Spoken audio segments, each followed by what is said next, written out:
The service that need improving in Surrey is the administration and the management control that we have at County Hall, which at this moment in time doesn't deliver. Now, a lot of this has come about because areas that boroughs used to administer were taken back by county, and it hasn't worked out, to be honest. It needs to be redistributed back to the districts who know what is required and can use the budgets for those areas much more efficiently. Is there an alternative? UKIP is a one policy party out of Europe. The Labour people, what have they got to shout about? All that's happened in the last 10 years is the government has taken and given nothing back.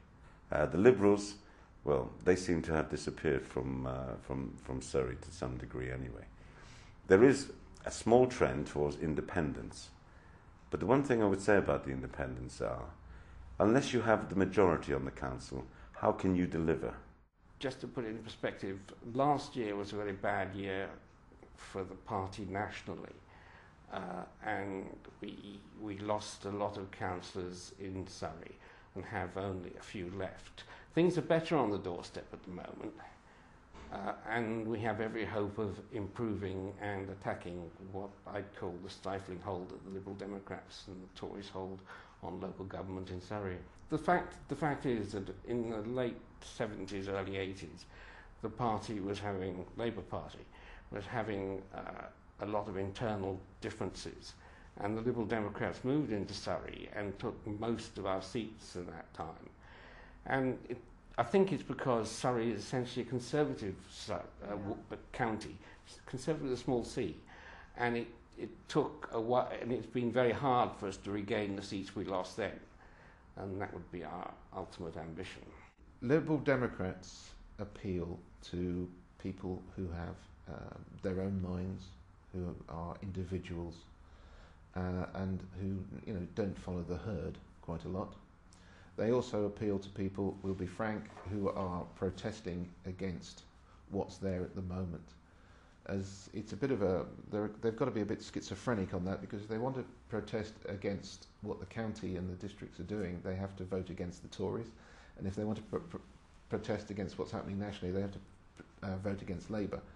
So what we hope is that they will realise that and come towards us. But we are very much across the board. We don't ghettoise. We have strong seats in urban areas. We have strong seats in very rural areas. So I think it'll be an across-the-board thing. It's difficult. We are a very rich county. We have to face that fact.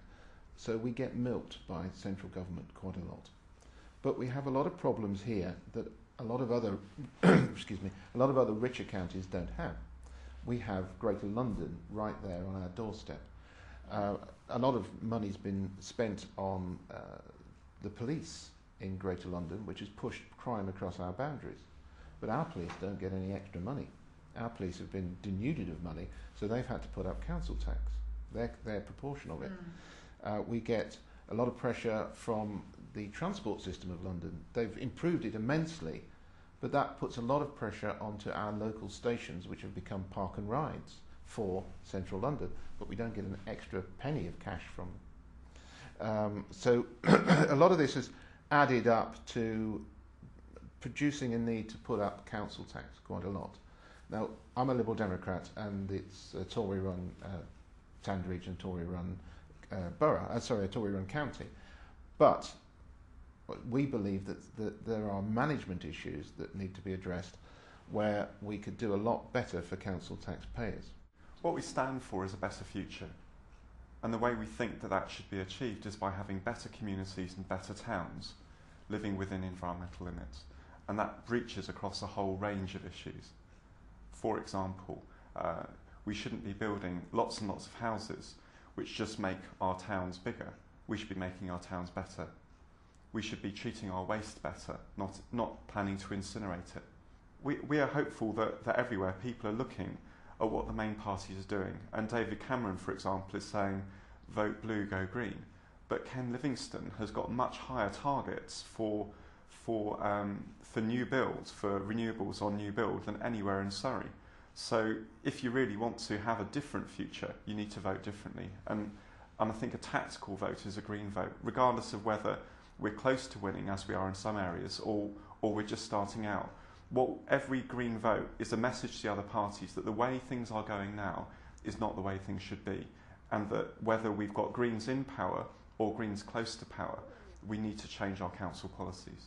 Our strategy is to win, but ultimately our win is for a better future, and that is both through pressuring from the outside and through getting seats and being on councils. In places like Oxford and Brighton, we've made significant inroads, and it has made a difference. It really has transformed what's possible in those places. We're talking about the environment. We're talking about services to the public in general. We are also very concerned about the impact of the EU and Europe upon us, and our party is in favour of our country withdrawing from the EU. We would cooperate with Europe. Yeah. We would work closely with them. We trade with them, and we want a free trade area, which you've already got. But when it comes to making political decisions, and decisions regarding spending of money, running our country, how we run Surrey, how we run our country in general, we feel it's important these decisions should be made democratically within our own country. We're actually only putting up 4 candidates in Reigate and Banstead, so we're not looking at winning this time round, sadly. However, by standing in this way, we are raising awareness of our presence, and we have found, talking to people, that there is in fact a demand, a call for us to be on the scene. Well, we're certainly not a racist party, no. It's not a racial programme, but the issue of immigration does impact on all sorts of aspects of people's lives. It is a bit like the elephant in the drawing room. It's there all the time, and it is no doubt the cause of much of the pressure for extra house building and overcrowding, etc. So one cannot get away from it. In fact, even the other parties, perhaps due to us having spoken about it, the other parties and the press in general, the national press, are in fact waking up and taking notice of what we're facing. UKIP's main policy, on the doorsteps, we are getting a message that people are very concerned about overdevelopment, building, too much building. And this, of course, is linked with too much immigration. I'd like to say, though, that in UKIP we like people from other countries. We appreciate their work they do. We're all immigrants in the last 10,000 years. Myself, I'm of Huguenot extraction. Some of our candidates are actually quite recent immigrants. But we do all recognise that though immigrants do great work, we can't accommodate 3 billion more people in this country. In fact, really, we don't want to accommodate we don't want the population to increase at all, do we? And if it does, houses have to be found. But of course our solution in UKIP is we want to form a government, we want to run the country, and we want to control immigration from London and not from Brussels. Actually, we're the only party that wants to form a government to run the country. The others want the power shifted to Brussels. They only want to run a pretendy government, a local authority in Westminster, which will be subservient to Brussels law. We are not racist, we never have been. I wouldn't wish to be put down to prove it, but I could tell you that quite a lot of our candidates are of a dark-skinned persuasion on this occasion, and we have never been racist. We like people from other countries. I don't know whether the BNP do, you can ask them that. We like people from other countries. We appreciate the work they do. We really do, but we just say there isn't space for everybody. And we ought to call a halt. It's not racist.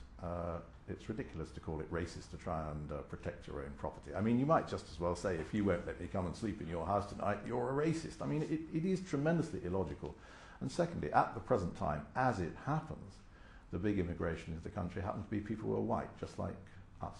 And all these 400 million people, currently Poles mainly, and Bulgarians, Romanians, will have a right to come here. And it is completely mad, and we cannot cope with it.